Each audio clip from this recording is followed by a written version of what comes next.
I'm Chan Walquist. I'm an architect at Palantir. Today I've got Zoe, who leads our Palantir for Builders program. Thanks for joining me. Yes, thank you. Hey. Awesome. So, how did you get started at Palantir? This insider talk just flipped what you thought you knew about how Palantir works. Check it out. Yeah, so I've been at Palantir for about 5 years, working... It's a long time at Palantir. Yes, mostly working across our supply chain and manufacturing projects. I did a little bit of healthcare there as well. And before Palantir, I actually was a software engineer in banking and actually studied computer science at the University of St. Andrews before that. So, Palantir for Builders. Yes. What is it? What's your explanation? So I think to really understand Palantir for Builders, it's important to go back and understand what Palantir's offering is in general. So Palantir works with large enterprises and organizations, and the deployment mechanism is very much our software and our people. And that's what we call forward deployed engineering. It's sort of the combination of the two to get value for our customers. And so what the Palantir for Builders program does is it allows us to work with startups through to sort of medium-sized companies, growing companies, where it is the same enterprise-grade software, but we're really sort of leaning on the talent of our customers to do the building. And so you can kind of see the Palantir for Builders program as our work with pre-Series A startups that are still trying to figure out product market fit and ultimately building their core product through to medium-sized companies. And so this could be a manufacturer in Middle America or a healthcare company, and they're sort of moving their core operations into the platform. And that's sort of what the program unlocks for them. Another way that I'm thinking about it, though, is it's also our way of pushing the perimeter of forward deployed engineering. And so the forward deployed engineer, or FDE, sort of really originated from Palantir and our culture of our original deployment mechanism or engagement model. And so seeing kind of the Builders program as a way of really authentically growing this FDE culture outside of Palantir is another thing that I've been seeing. What if the future of innovation isn't about building more tools, but enabling more builders? This shift from deployment by Palantir to deployment through the customer is a major cultural export. Can any other tech company claim to scale both tech and talent like this?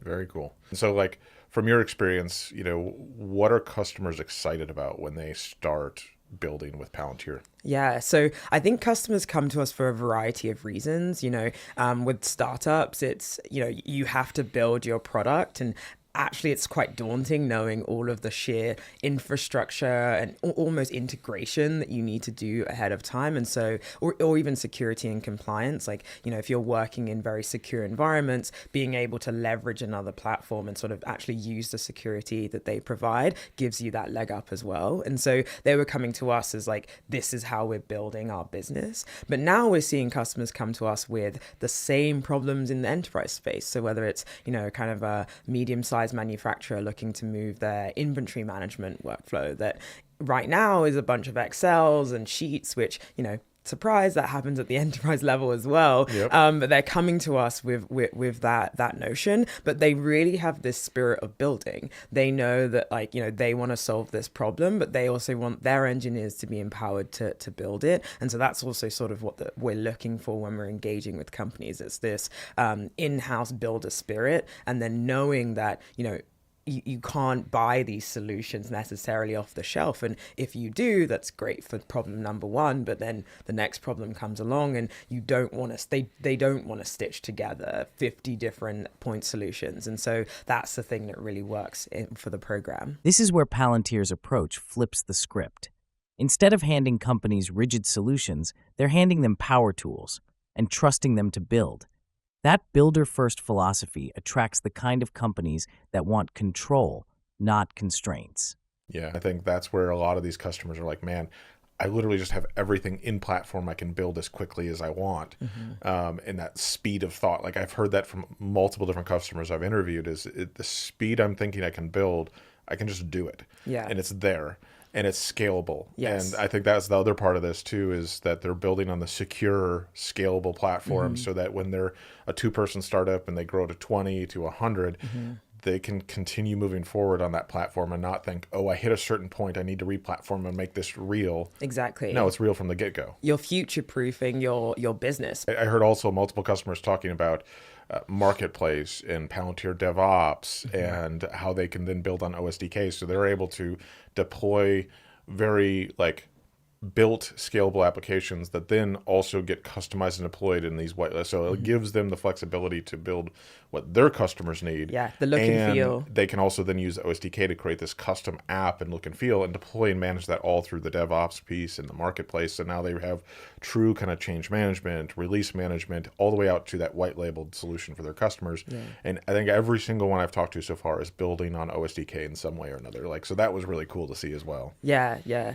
And, you know, that just goes to show sort of the background of the engineers that we're seeing. It's everyone from sort of more typical like data engineers or software engineers that are either building those front ends in OSDK or doing the data engineering in the platform. But then there's also sort of these low code engineers or business analysts, builders. And that's why it's Palantir for Builders, because it's not just engineers who have maybe a computer science background like myself. It's actually through to these low code builders who are still empowered to build their end products as well. And so that's sort of the spectrum of the builders that I'm seeing. You know, I think about Selkirk and how many Flutter developers they have, because they sort of believe in low code app building. And so a lot of their front ends are in Flutter, but then all of the back end, that like scalable back end, is coming from the platform. This part really drives it home.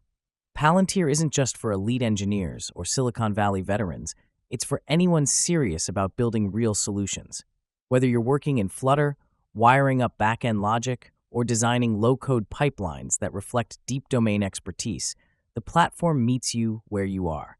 It empowers small teams, even individuals, to move fast, scale confidently, and ship production-grade tools without compromising on security or performance. That kind of inclusivity and capability is what makes Palantir not just powerful, but transformational.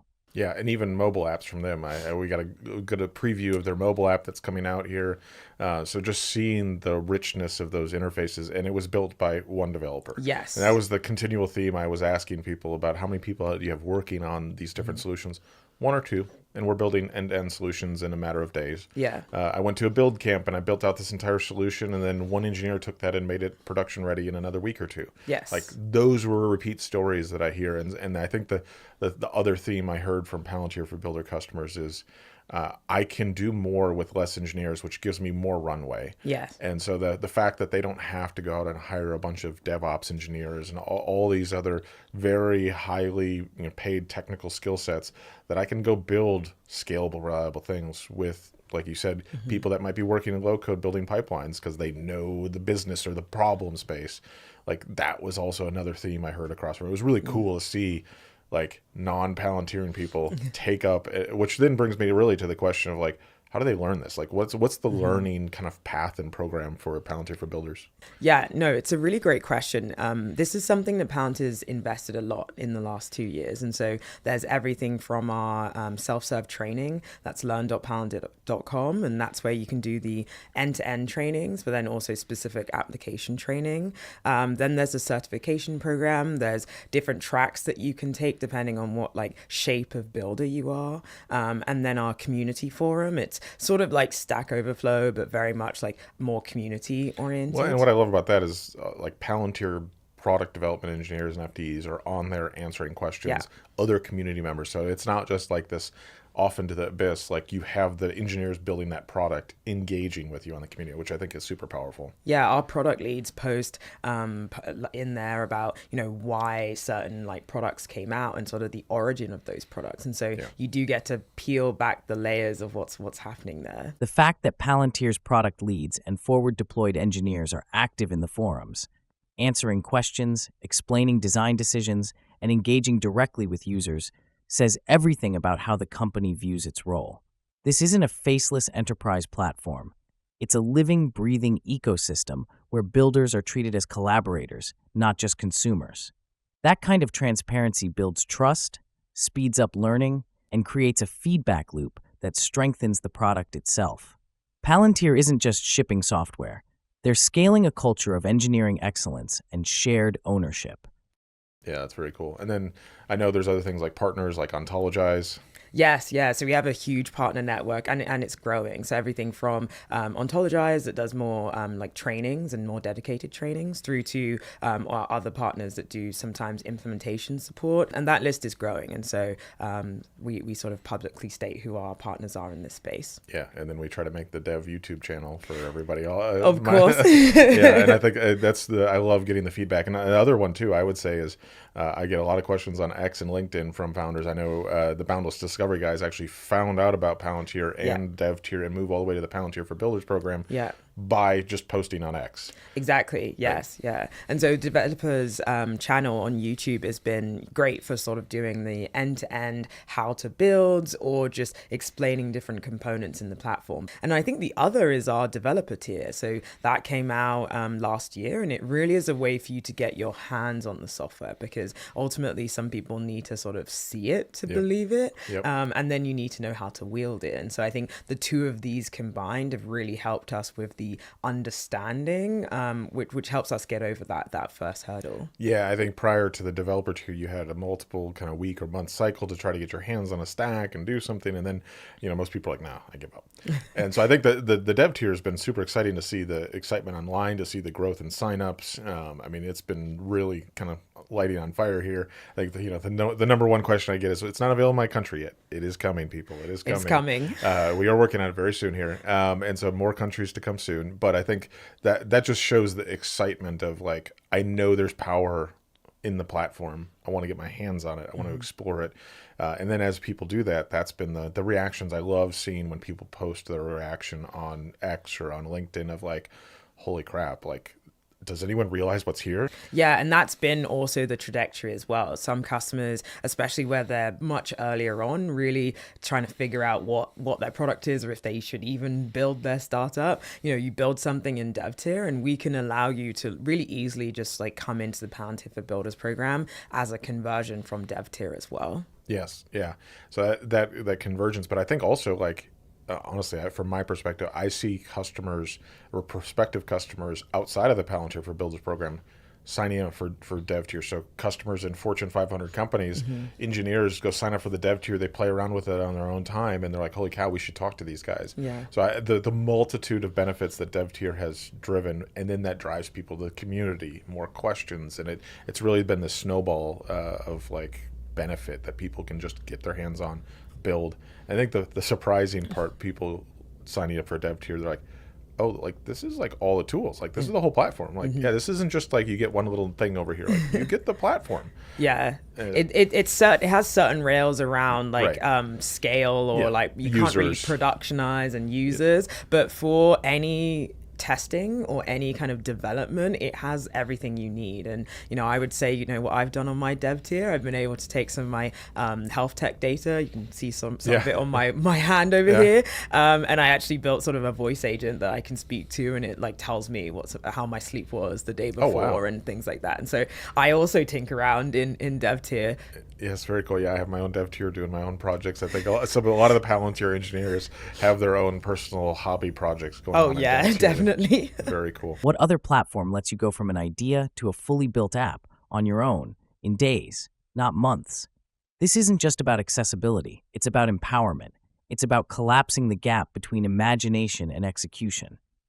Palantir's dev tier isn't some limited sandbox or trial version. It's the real thing. Full access, full capability, and most importantly, full ownership of what you build. If you're serious about creating, this is where you start. The future isn't gated anymore. It's open, and it's already being built.